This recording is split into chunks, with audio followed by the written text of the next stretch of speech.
Hello students, in this session we will discuss about CBSE Class 10 Civics Unit 1st Chapter 1 Power Sharing, presented by Kumar K, Department of Social Science. Power sharing, as the name itself indicates, power sharing means sharing of power among different organs of the government. In this lesson, we will learn about the system of power sharing. We all know that the power does not rest in any one organ of the government. An intelligent sharing of power among legislature, executive and judiciary is very important in democracy. Now, we will begin the lesson with two stories of Belgium and Sri Lanka to learn how democracies handle the demands of power sharing. Now, let's take the case of Belgium. Belgium is a small country in Europe. In area, it's smaller than the Indian state of Haryana. And Belgium has population little over just 1 crore. It's just the half of the population of Haryana. And Belgium shares its borders with Netherlands in the north, Luxembourg in the south, France in the west, and Germany in the east. Belgium is geographically a small area, but the ethnic composition of Belgium is very complex. What is ethnic? Ethnic means is a social division of the people based on a shared or common culture, which means the people of same ethnic group believe that they are from same descent because of their physical and cultural similarities. Now, let's look at the cultural communities of Belgium. Belgium has two major regions. One is Flemish region where 59% of the people live and they speak Dutch. Another region is Wallonia region where 40% of the people live and they speak French. Remaining 1% is German speakers. While the capital city has 80% of French speaking community and 20% Dutch speaking community. Dear students, carefully look at the ethnic composition of Belgium. When we consider the entire country, Dutch is majority and French is minority. The minority community French was relatively rich and powerful, but later on, with the benefit of economic development and education, Dutch community also developed. So now the conflict arose between these two communities to hold the power. This conflict was acute in Brussels because Brussels presented a special case. See here, when we consider the entire country, Dutch is majority because they constitute 59% of total population. But consider the capital city Brussels, the Dutch is minority because they constitute only 20% in the capital city Brussels. So here the conflict arises between these two communities to hold the power. Now let's compare the same situation in other country, Sri Lanka. Sri Lanka. Before looking into the ethnic composition of Sri Lanka, let's know the geographical position and population of Sri Lanka. Sri Lanka is a smaller island nation in Asia, just a few kilometers off the southern coast of Tamil Nadu. And it has population of 2 crores, just as Haryana. Now let's look into the ethnic composition of Sri Lanka. Like other nations in South Asia, Sri Lanka also has a diverse population. Sri Lanka has two major social groups. One is Sinhala speakers and Tamil speakers. Sinhala speakers constitute 74%, while Tamil speakers constitute 18%. Here, most of the Sinhala speakers are Buddhist and most of the Tamil speakers are Hindus and Muslims.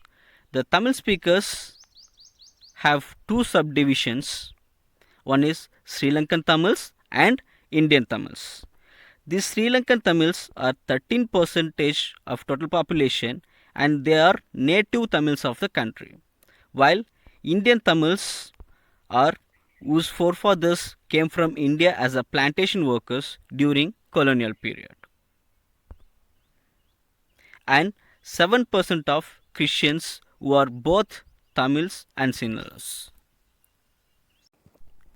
Just imagine what could happen in situations like this. In Belgium, the Dutch community could take advantage of its majority and force its will on the French and German speaking population. This could lead to a very messy partition of the country. Both the sides would claim control over Brussels. In Sri Lanka, the Sinhala community enjoyed an even bigger majority and could impose its will on the entire country. Now, let's look at what happened in both these countries. Sri Lanka. Sri Lanka adopted the policy of majoritarianism. What is majoritarianism? Majoritarianism is a belief that the majority community should be able to rule a country in whichever way it wants by disregarding the wishes and needs of the minority. If you understand the definition of majoritarianism, the concept will be very clear to you. Here, majoritarianism means only the majority community should rule the country. For example, who is majority in Sri Lanka? Sinhalas. So Sinhalas would rule in their own ways by disregarding the needs, demands and wishes of the minority community, the Tamils. Now let's look at how majoritarianism was established in Sri Lanka. Sri Lanka emerged as an independent country in 1948. The leaders of the Sinhala community sought to secure dominance over government by their majority. Listen carefully. The democratically elected government adopted majoritarian measures to establish Sinhala supremacy. Now, what were the majoritarian measures adopted to establish Sinhala supremacy? First one, in 1956, an act was passed to recognize Sinhala as the only official language, thus disregarding Tamil. Very important for one mark question. In 1956, an act was passed to recognize Sinhala as the only official language, thus disregarding Tamil. The second one, the government followed policies that favored Sinhala applicants for university positions and all the government jobs. Here also the Tamils were discriminated. And third one, with a new constitution, Buddhism was adopted as the new state religion, so that the state would foster and protect only the Buddhism. All these measures coming one after another increased the feeling of alienation among Sri Lankan Tamils. So the Sri Lankan Tamils felt that the constitution and government policies denied them equal political rights. So the Sri Lankan Tamils launched parties and struggles for the recognition of Tamil as an official language and for regional autonomy and equality of opportunities and in getting education and jobs, but it was continuously denied. So by the 1980, several political organizations were formed demanding an independent Tamil Eelam, which means they demanded separate state for Tamilians in northern and eastern part of Sri Lanka. For example, LTT, Liberation Tigers of Tamil Eelam. It was formed in 1980. The distrust between the two communities turned into widespread conflict. It soon turned into a civil war. Because of this civil war, thousands of people were killed from both the sides. Many families were forced to leave the country as refugees. This civil war had created a terrible setback to Sri Lanka. So because of this civil war, the social, cultural and economic life of Sri Lanka was severely affected. Now, how Belgium has taken up the issue? The Belgium leaders has chosen a different path to accommodate the conflicts. Here, the constitution was amended 4 times between 1970 and 1993 to enable that everyone should live together within the same country. The first one, the constitution prescribes that number of Dutch and French-speaking ministers shall be equal in the central government. Thus, no single community can make any decision unilaterally, which means in the central government, the ministers shall be equal from Dutch and French community. If any major laws, it requires majority support from the members of both the community. So no single community can make its decision unilaterally. The second one, many powers of the central government have been given to the state government. So the state government are not subordinate to the central government. So the state government of Flemish and Wallonia have got independent powers. And third one, the capital city Brussels has a separate government in which both the communities have equal representation. Apart from the central government and the state government, there is a third kind of government called the community government. This government is elected by the people belonging to one language community, Dutch, French and German, no matter where they live. This community government deals with the issues of language, culture and education related matters. By the end of this lesson, you will be able to define power sharing, explain the regional and ethnic composition of Belgium and Sri Lanka, describe the majoritarianism methods adopted by Sinhalese, explain the result of majoritarianism in Sri Lanka, describe the accommodation of Belgium. Thank you. Forms of power sharing. There are different forms of power sharing arrangements have been made in modern democracies. Let's see one by one. Power is shared among different organs of the government. This is also called as horizontal distribution of powers. What are the three organs of the government? Legislature, executive and judiciary. All these three organs are placed at the same level to perform different tasks. This kind of arrangement have been made in democracy to ensure that none of the organ enjoys an ultimate power. No organ can exercise an ultimate power. Each organ is checked by the others. For example, the judiciary is appointed by executive. But once judiciary has been appointed, it has the complete power to check the functioning of executive.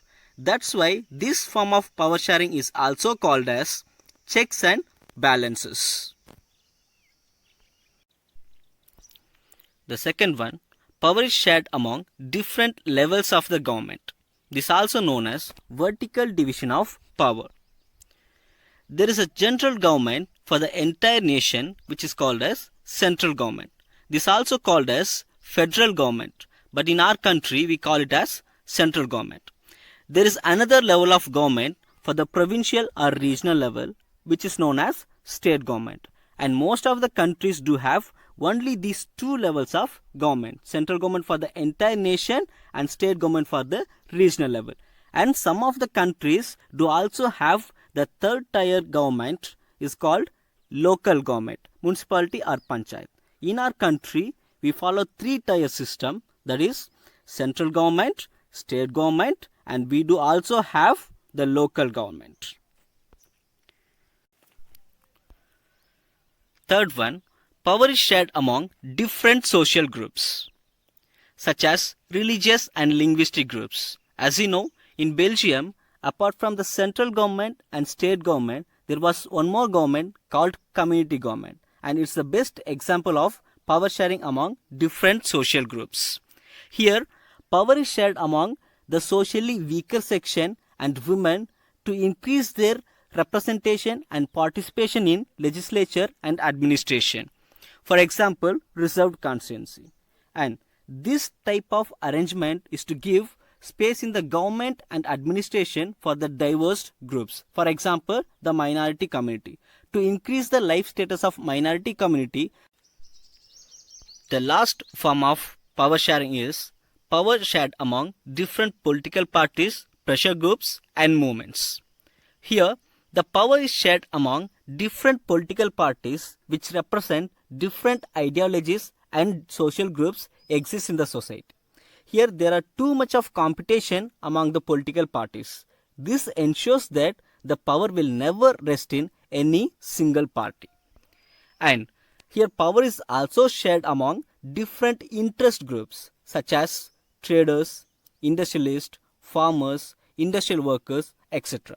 They also share the power by influencing the decision making. Here these interest groups, they have particular interest and they pressurize the government to make the decision.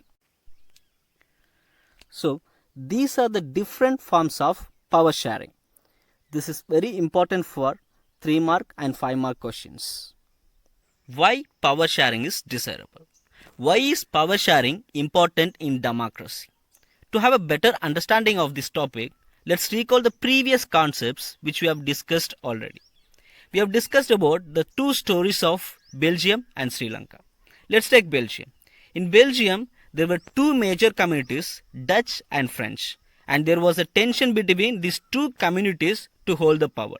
But what did the Belgium leaders do? They amended their constitution for 4 times to share the power equally between French and Dutch. This made all the diverse people to live together within the same country. Still now, all the different social groups live together within the same country in Belgium. Whereas, what happened in Sri Lanka? The majority community, Sinhalese, established majoritarianism by disregarding the Tamils, which resulted in the civil war. Because of the civil war, thousands of the people were being killed from both the sides of Sinhalese and Tamils. So, with the two stories of Belgium and Sri Lanka, we get a clear idea why power should be shared among different people and different social groups instead of resting the power within a single hand or single groups. We can further favor the power sharing with two sets of reasons: the prudential reason and moral reason. What is prudential and moral reason? Let's make it very clear with a simple example. Prudential reason. Prudential reason means just calculating the outcomes. For example, a teacher gives you homework. Some of you would do the homework by thinking that if you don't do the homework, the next day the teacher may scold you in front of other students, or the teacher may give extra homeworks, or the teacher may inform to your parents or to principal. Instead of getting into all these issues, just it's better to sit and do the homework, for that you will be praised and appreciated by the teacher. So here you are calculating the outcome. If you do or don't do the homework, what would happen? By calculating this, you are doing the homework. This is prudential, just calculating the outcomes of any action. Moral reason. Moral reason is you are a student and it's your very responsibility to do the homework, isn't it? Being a student is the very spirit of students to do the homework. If you do or don't do, you will be the one who will be affected by that action. So you would do the homework. This is the difference between prudential and moral. Prudential is just calculating the outcomes, and moral is just because of the moral value we do something. Let's compare this here. Prudential reason. As we have discussed already, the power sharing reduces the conflict between social groups, as they have done in Belgium. As it reduces the conflict, violence also will be reduced, and power sharing ensures good political stability. It makes the government and political order more stabilized. And imposing the will of majority on minority definitely will ruin the unity of the nation, which happened in Sri Lanka. Sri Lanka, the majority community imposed its will on the minority Tamils, so it undermined the unity of the nation. Next, moral reason. As we have discussed already, power sharing is the very spirit of democracy. If a country is a democratic country, it has to share its power with all the different social groups exist in the society. And in democracy, the people have to be consulted how they have to be governed, because people are the one who will be affected by the functioning and exercise of the government. So they have to be consulted in which way they have to be ruled by the government. So this prudential reason is based on better outcomes. So the power sharing based on prudential reason is for better outcomes, where the power sharing is moral reason is just based on a valuable act. So by the end of this lesson, you will be able to explain why is power sharing important in democracy, or how power sharing strengthens democracy, and explain the prudential and moral reasons for power sharing. This topic is very important for 3-mark question. So be very careful and revise with your textbook. Thank you.